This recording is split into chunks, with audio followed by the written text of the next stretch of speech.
Since I was 13, money has been on my mind since I was 12, 13 years old. From really? Like, oh, bro. And then I got to a point where I started having people selling the drugs for me, right? 3 or 4 guys that were selling drugs for me in my area. So I've literally lost 3 years of my life freedom from money, 8 years of my freedom of movement internationally from money.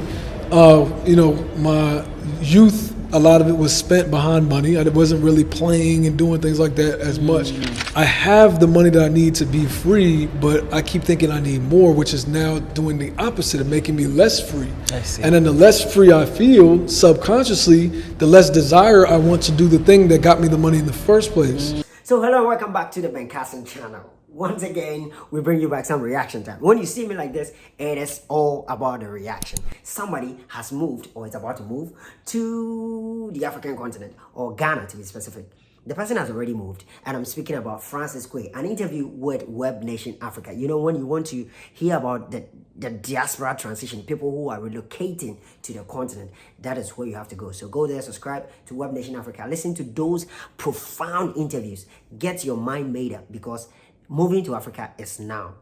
I mean, the fourth or whatever industrial revolution, it's happening over there.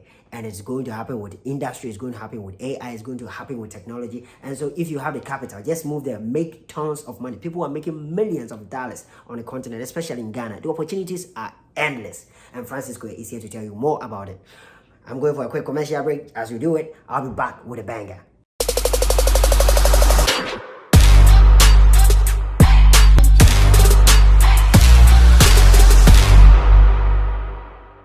Welcome back. Once again, my name is Ben Carson, and welcome to the channel. If this is your first time, please kindly subscribe. We want to hit 5K by the end of the year. This is a small threshold. Come on, we just crossed 30,000 last month, and I know by the end of the year, 5K is just we'll be there. So subscribe, join the family, and I'll bring you reactions like this when people are telling us about the experience in moving to Africa.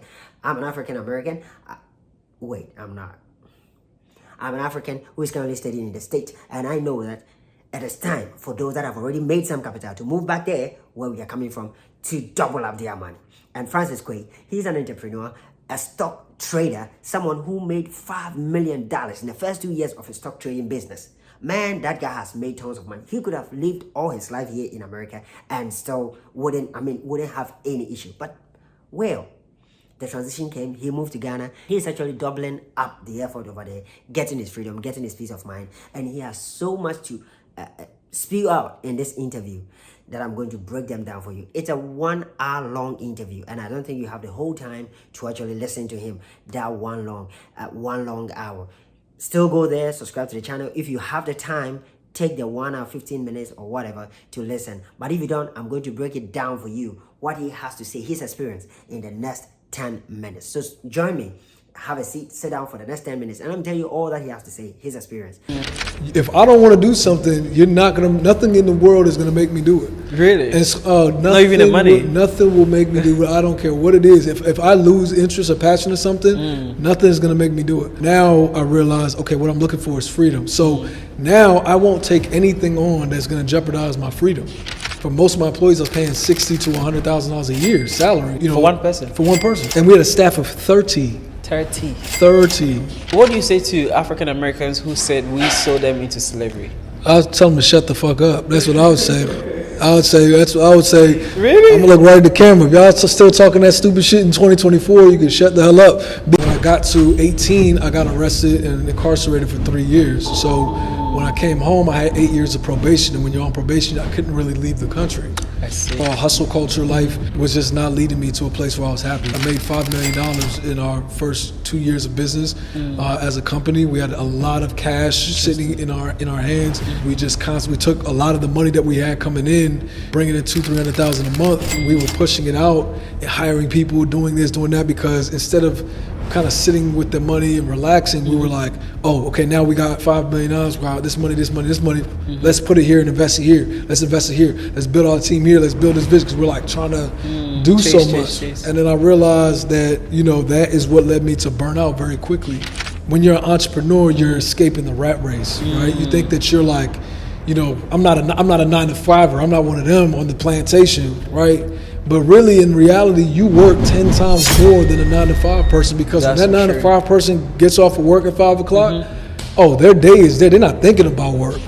Now, so the interviewer, Hayford, Captain Hayford, who's also one of my best friends and becoming one of the great interviewers, man, the guy is good. He actually asked, why actually the sudden move? Because you said you had like $5 million in the first 2 years of your business in the States.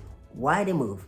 And he had a lot to say. So the first part that I'm going to start from is about the fact that in America here, you always have to sort of, as a black American, you always have to sort of, look over your shoulder, man. You have to be ready. The agitation, the discomfort, especially when you step out, anything can happen.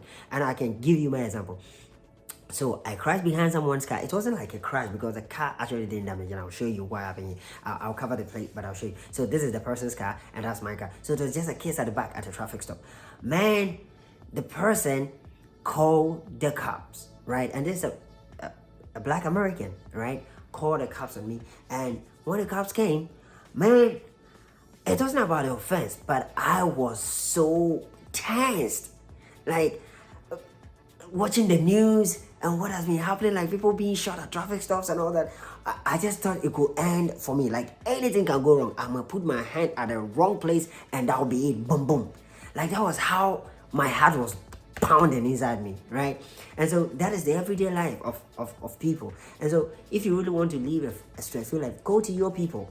Go to the place where you are almost the same and there's no reason for any cop to, race profile you or whatever. So that was one of the main things. And he also talked about having that spiritual, like in dreams and in visions and all that, like wanting to go. And he said he had actually wanted to go in a long time, but then his father sort of pushed that idea from him. His father is a Ghanaian, by the way, but his father has a beef with Ghana because he was denied some academic admission in one of the universities or something, and he had to be admitted in Europe. So he sort of has his personal beef with Ghana. So the father even don't want to hear anything about Ghana. So he pushed that idea. But now that he's here, he tells about his experience, and he talks about the comfort, the serenity, the fact that you really don't have to stress about anything. So one experience that he shared that will actually double this down is the fact that he went to a restaurant, right? When he landed, he went to Osu, and Osu is the bustling part of Accra, one of the bustling enclaves in Accra. Like it's business, residential, everything together, restaurant, everything is mixed up there in Osu. You can find everything in Osu. So it's a pretty busy street, pretty busy place in Accra. So some friends, like, and you just make random friends in Africa. Like the fact that you are black, like you in America, even to like sort of become friendly with a new person, even of the same color, it's kind of difficult somehow, right? But then people just saw him and hey, guy, let's just go out and find something to eat. So he just stepped out with those guys. And when he went there, he was looking for a seat that would let him face the door, right? And he realized that people were just picking chairs as long as it's empty. Like people weren't thinking about that door concept. Because let me tell you this, African Americans don't want to sit, even in their living room, the arrangement, the back shouldn't face the door. Like I'm from Ghana, you see how the arrangement is? I sit and my back is facing the door. No, you won't find this in any African American, any black American's house, right? A black American, you will not find this. The seating will be made in such a way that the TV will be over there so that the sofa will be the other side and then they will be facing the door because they believe anything can happen. Someone can just intrude with a gun or anything, right? So that guy was looking for that. And he realized nobody in Ghana cares about what the door is, right? So it is that freedom. The fact that you don't care. You don't have to worry about what may happen next. That alone was like relief to him. And then he realized things weren't like how in America, like you be sort of working to chase the bills, right? The bills are coming and you have to be sort of cutting it down so that it doesn't overwhelm you, right? Should I say chase the bills will be chasing you? Because in America, every week you are paying something. You are paying something every week. Back in Ghana, your house rent, you've already paid like 2 years in advance. You already paid your 2 years. So you don't have to worry about house bills in a month. Your electricity bills is what might come in a month. And even sometimes it accumulates and you pay it like quarterly or semi-annually, right? So in Ghana, it's all about waking up, going to make your money. And then, yeah, something like that. You don't have to, America is like every week, even every day, some bill is due, right? And so he found that relaxation here. Now, his vision for the continent is the fact that there's so much business opportunities, especially in manufacturing, right? There are so many people, the inhabitant, like the locals, that have the capital, like $50,000, $100,000 to establish a manufacturing company. People who are growing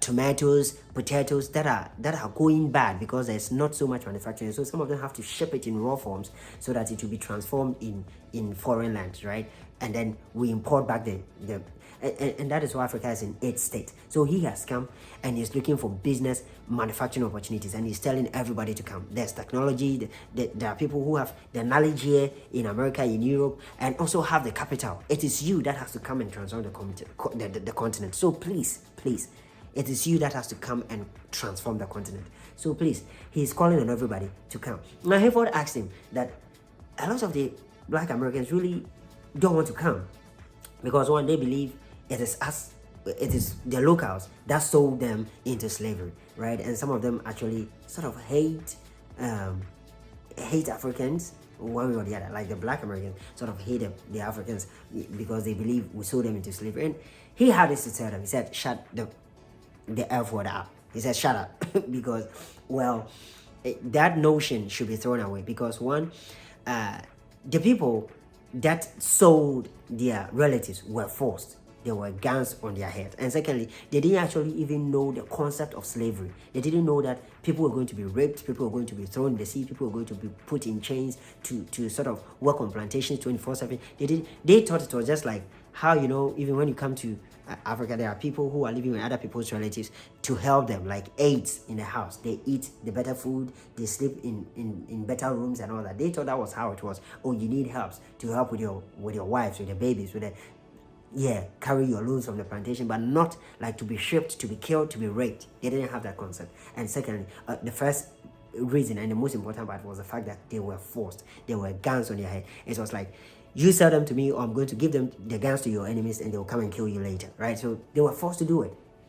So people shouldn't think that their relatives didn't like them, that's why they sold them. And you have to put that notion even out. And one thing that you can even do as a way to, rebuke us is the fact that you have to come back stronger with money, back to where you were sold, to show yourself that yes, you sold me, but I've made it, right? That's one big rebuke that you can do it.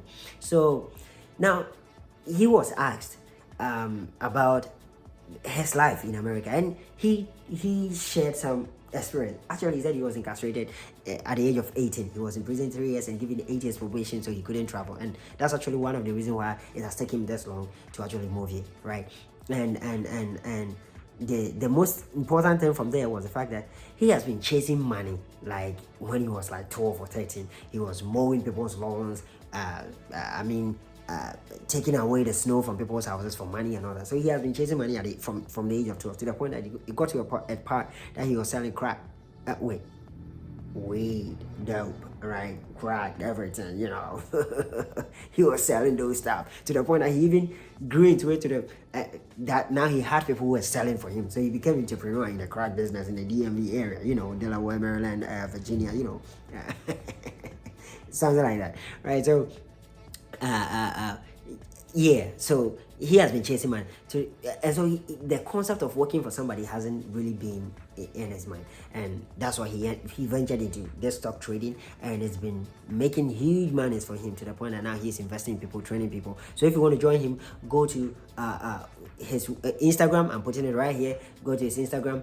Follow him. I've actually followed, and I'm going to learn a lot from him because, man, the rat race is too much, right? After school, you have to, you use the education to do something for yourself, and I'm going to do that. Now, school is on my mind, so you let me finish school, and Kway, I'll come and follow you, get some insight, right? But the whole point is the fact that it's time that we move with our money, with our knowledge to Africa. Anywhere in Africa, especially in West Africa, that place is right? The African Continental Free Trade Area, if you establish a business, it's going to grow, it's going to boom, you're going to get buyers. In fact, Africa has more than 1.2 billion inhabitants. There's nothing that you produce that you won't get buyers. So please, let's move back there. One thing that you have to say about the Ghanaian place, the begging is too much. Right from the airport, he landed and people started following, holding his bag, chasing money. I worked at the airport sometime and I know this. Like the begging is too much. Please, when people are coming, let's allow them to feel home. That $1, $10, please, let's welcome them all. Even, you know, sue all of that. But when people realize that he was new, and for the fact, one thing, oh my God, this guy looks like Sean Diddy. The face alone, not the character. The face, the resemblance, oh my goodness. That guy, if he didn't know his father, I would say he should go and ask Sean. They really look alike, right? So, yeah, I don't want to bore you if you want to listen to the whole interview, but there's so much. And one thing I also like about him, he's so knowledgeable. The guy is so smart with his history, with how to make money, financial literacy, and all that. How he talks about African history and all that. Guy is learned, right? Guy is learned. He speaks about spirituality, African Americans, our lifestyle, and all that. There's so much in that interview that if you really want to learn much about him, just follow him on Instagram and you're going to learn more about him. And I do believe he's going to share his experience in Ghana. So go there, subscribe to that, follow his Instagram, subscribe to Web Nation Africa for interviews like this, where the diaspora, people who are transitioning from the diaspora to the continent of Africa, you'll get more about it. But subscribe here as I bring you the reaction. And you know what I also think about the whole thing, because I told you I've lived in China, I've lived in Ghana, I'm living in America now, so I sort of have the tripod of those information and I can react well, you know. So come here, subscribe, join the family, and we'll bring you more. My name is Ben Carson. If you're new to the family, well, you're welcome back, and thank you for